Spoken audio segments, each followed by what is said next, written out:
आज हम पढ़ने वाले हैं निरक्षीय स्थिति के बारे में। अक्षीय के बारे में हमने इसके पहले वाली वीडियो में देख लिया था और आज हम लोग पढ़ने वाले हैं निरक्षीय स्थिति के बारे में कि जब इलेक्ट्रिक डाइपोल को हम लोग निरक्षीय स्थिति में रखते हैं या उसकी निरक्षीय स्थिति में r दूरी पर वैद्युत क्षेत्र की तीव्रता कैसे ज्ञात करते हैं। तो चलिए इसको हम स्टार्ट करते हैं। समझने वाली पहली बात यह है कि अभी तक हमने देखा था कि अगर हमारा इलेक्ट्रिक डाइपोल है, इलेक्ट्रिक डाइपोल क्या होता है कि जो समान परिमाण के आवेश होते हैं प्लस क्यू और माइनस क्यू और इनके बीच की जो दूरी होती है 2l, इस और इन दोनों का जो गुणनफल होता है q गुणे 2l, वो कहलाता है अपना इलेक्ट्रिक डाइपोल मोमेंट। तो इलेक्ट्रिक डाइपोल मोमेंट के अच्छी स्थिति को हमने देख लिया था।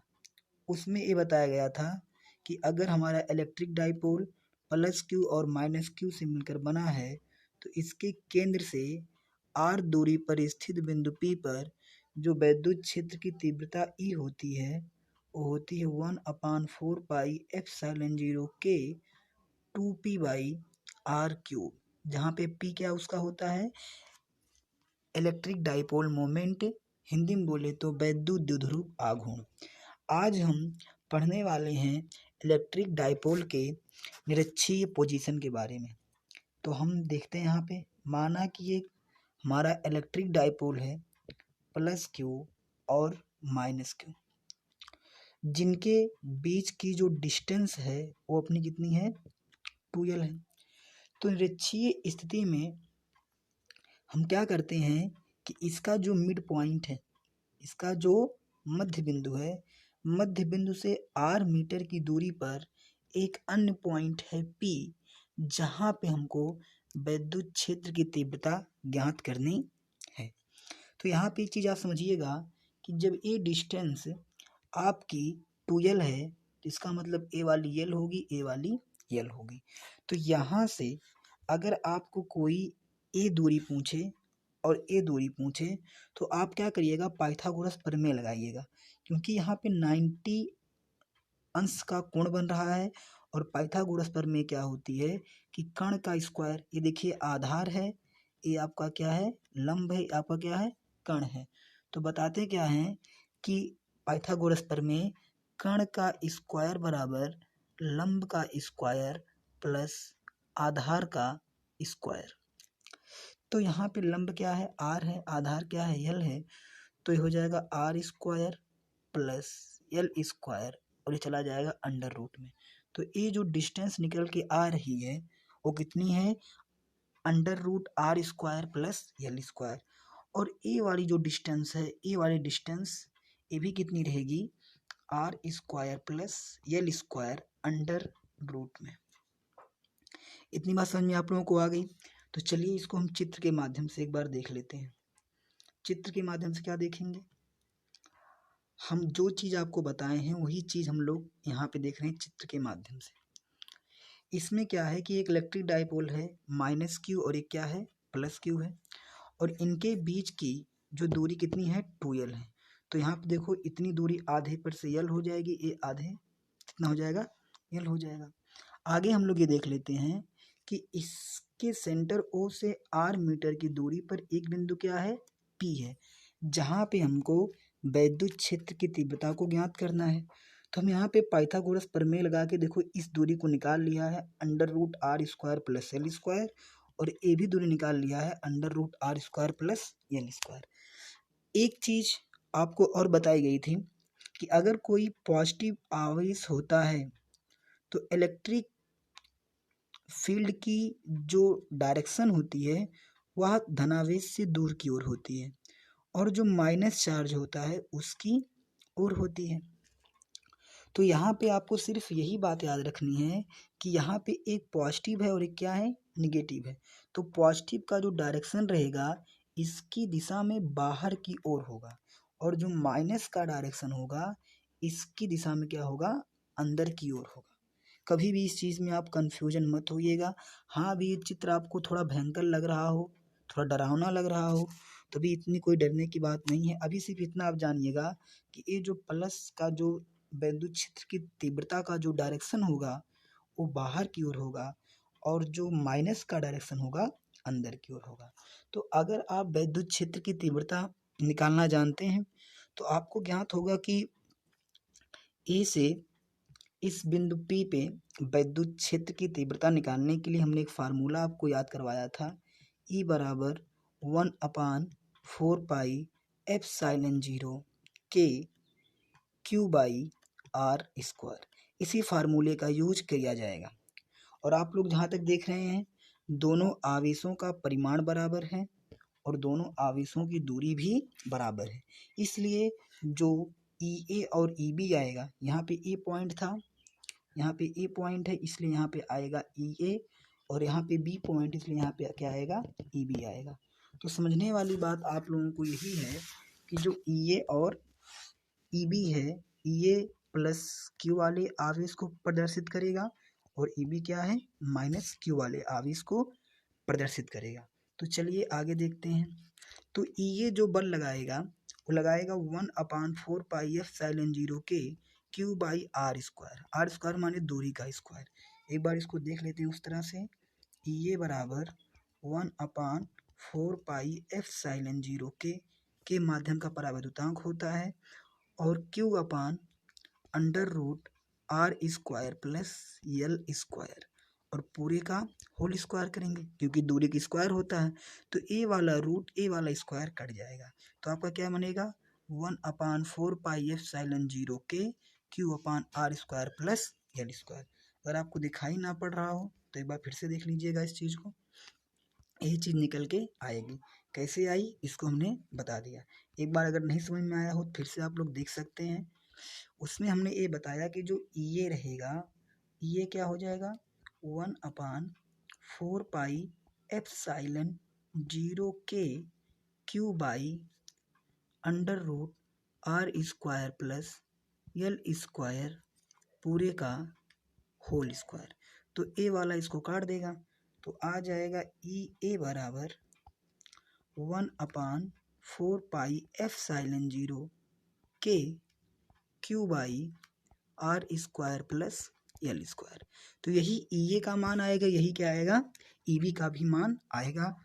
देख लीजिएगा यहाँ पे यही EA का मान आया है और यही क्या आया है EB का मान है। ये EA का मान है और ये क्या है EB का मान है।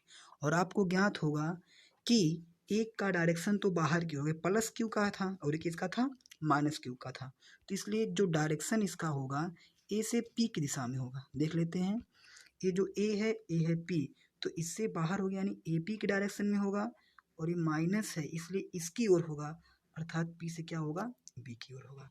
अब आगे हम लोग चलते हैं, हम थोड़े डायरेक्शन को अच्छे से समझ लेते हैं।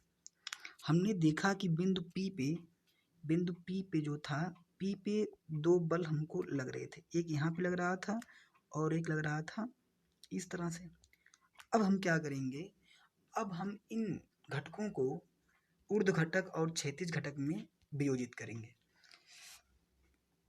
जब इसको हम ऊर्ध्व और क्षैतिज घटक में वियोजित करेंगे तो एक लाइंस यहाँ बनेगी और एक लाइंस यहाँ बनेगी। ए इसका क्षैतिज घटक होता है और ऊर्ध्वाधर घटक में टूट जाएगा। ए आपका बन जाएगा EA sine theta, EA sine theta और ए आपका बन जाएगा EA कॉस थीटा। बात समझ में आई? किसी वेक्टर को तोड़ने के लिए उसको हम दो भागों में वियोजित कर देते हैं, क्षैतिज घटक और ऊर्ध्व घटक में। तो ये बन गया आपका EA साइन थीटा और EA कॉस थीटा। अब उसी प्रकार से हम EB को तोड़ने का प्रयास करेंगे। हमारा EB ये है, इसको तोड़ेंगे तो एक घटक यहाँ जाएगा, इसका नाम रहेगा EB साइन थीटा और ए आपका हो जाएगा इसी लाइंस पे बनेगा EB कॉस थीटा। अब ध्यान से देखिएगा, EA और EB के मान आपने देखा कि बराबर थे। EA और EB के मान के क्या थे, आपस में बराबर थे। और EA और EB के मान जब आपस में बराबर थे तो उसके लिए ये जरूरी है कि जब यहाँ पे आपने देखा कि एक EA था और एक EB था, तो ई ए और ई बी ये दोनों समान वैल्यू हैं और साइन थीटा भी क्या है, समान है, इसलिए ये दोनों एक दूसरे के प्रभाव को निरस्त कर देंगे। कहने का मतलब ये है कि अगर कोई बीच में रस्सा कसी कोई खेल खेल रहे हो आप लोग, तो एक कोर से बालक इधर खींच रहा है, बालक इधर खींच रहा है, अगर दोनों के बल बराबर हैं तो रस्सी किसी की तरफ नहीं जाएगी, अर्थात ये दोनों बल क्या करेंगे कि एक दूसरे के प्रभाव को निरस्त कर देंगे। लेकिन जो इधर दोनों बल लग रहे हैं, एक लग रहा है आपका ई ए cos थीटा और दूसरा क्या लग रहा है ई बी cos थीटा, यही दोनों जोड़कर परिणामी वैद्युत क्षेत्र की तीव्रता निकाल देंगे। तो चलिए आगे हम लोग देखते हैं। इस चित्र उसी हिसाब से बनाया गया है जैसा भी बताया गया था। तो चलिए अब हम क्या करते हैं, उन्हीं दोनों को हम जोड़ देते हैं। यहाँ पे जैसा कि आप चित्र में देख पा रहे हैं कि जो टोटल ई निकल के आ रहा है वो ई ए कॉस थीटा और ई बी कॉस थीटा का योग है। तो ई ए का मान होता है 1/4 पाई एप्सिलॉन 0 के Q upon R square plus L square, cos theta यहाँ पे है और ई बी का मान हमने यही रख दिया कास थीटा। फिर हम देख रहे हैं कि यही चीज़ दोनों समान है, अर्थात इसमें दो से क्या कर दिया, मल्टीपल कर दिया, क्योंकि आप जानते हो अगर x धन x है तो इसको हम 2x लिख सकते हैं। तो उसी प्रकार से ए भी, इसको भी मान लो पूरा x, ए भी x है तो इसको हम 2 गुणे इतना लिख सकते हैं। अब बात करते हैं कि कास थीटा की वैल्यू कैसे आएगी। कास थीटा की वैल्यू कैसे आएगी, कास थीटा की वैल्यू लाने के लिए चलिए हम ऊपर चलते हैं, चित्र के माध्यम से यहाँ देख लेते हैं कि हमको कास थीटा की वैल्यू कैसे प्राप्त होगी। तो इस वाले ट्रायंगल में अगर आप देखोगे तो यहाँ पाओगे एक कोण क्या है, थीटा है। तो आप जानते हैं कि थीटा है, तो अगर हमको कास थीटा लेना है तो कास थीटा क्या होता है, आधार बटा कण होता है। आधार बटा क्या होता है, कण होता है, और आधार इसका क्या है, यल है, और कण क्या है, under root R square plus L square. बात समझ में आ गई। यानी कास थीटा का जो वैल्यू है वो कितना आपका रहेगा, R square L upon R square plus L square. अगर एक बार ना समझ आए फिर से देख लीजिएगा। ये ट्रायंगल था आपका, ये कोण थीटा था, और ये भुजा आपकी थी under root R square plus L square, ये भुजा थी आपकी यल, ये कितनी थी, आर थी। तो कास थीटा बराबर होता है कण बटा आधार, आधार बटा कण होता है। तो आधार यल था और कण क्या हो जाएगा, R square plus L square. तो हम क्या करते हैं, इसी कास थीटा की वैल्यू उठा के हम यहाँ पे पुट कर देते हैं, और यहाँ पे जैसे ही पुट करते हैं तो ये सारी चीज़ें तो कांस्टेंट रहती हैं। देखिए इधर क्या हुआ है कि हमने 2 से इस पे मल्टीपल कर दिया तो हो गया 2q, और इसके बाद कास थीटा की ये जो वैल्यू थी हमने यहाँ पे क्या कर दी, पुट कर दी है, L upon under root R square plus L square. आगे जो हम देखते हैं तो हम ये पाते हैं कि जो ये आपका ऊपर का अंश में जो है, क्योंकि आप जानते हो p बराबर क्या होता है, q गुणे 2l होता है, तो ये आपका बन जाएगा p, और नीचे का आप ध्यान से देखिएगा कि इसकी पावर 1 है। अगर किसी x की पावर 1 है और वही चीज़ अंडर रूट में है, इसका मतलब कि x की पावर 3/2 आता है, x की पावर 3/2 आता है। कैसे आता है देख लेते हैं, x की पावर 1 है इंटू एक्स की पावर रूट का मतलब 1/2, और आप जानते हो गुणा में घातें जुड़ जाती हैं, अर्थात 1 धन 1/2 और 2 1 कम 2, 2 1 कम 2, 2 1 3, अर्थात x बराबर 3/2 हो जाता है, सॉरी x की पावर 3/2 हो जाती है।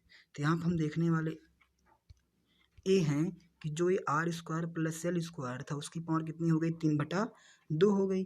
अब यदि अगर हम मान लें कि आर स्क्वायर बहुत ही बड़ा है एल स्क्वायर की तुलना में, तो अगर आर जो ये दूरी हमको निकालनी थी ऊपर की आर थी, और ये इलेक्ट्रिक डाइपोल की तुलना में बहुत ही ये चीज़ छोटी रहेगी, तो इसको हम लगभग नगण्य अर्थात शून्य के बराबर मान लेंगे, अर्थात गणना करने में इसको हम क्या कर देंगे, छोड़ देंगे, और छोड़ते ही देखेंगे 2 से 2 कट जाएगा और कितना आ जाएगा, आर की पावर 3, और यही हो जाएगा निरक्षीय स्थिति का डेरिवेशन। E बराबर 1/4 पाई एप्सिलॉन 0 के पी अपान आर क्यूब। तो ये इसका निरक्षीय का डेरिवेशन है, और इसका जो वेक्टर फॉर्म होता है -p लग जाता है, क्या लग जाता है, सिर्फ -p पी लग जाता है, क्योंकि इसमें जो डायरेक्शन होता है ऋणावेश से धनावेश की हो जाता है। तो चलिए अगली वीडियो में फिर हम आगे पढ़ेंगे, तब तक के लिए धन्यवाद।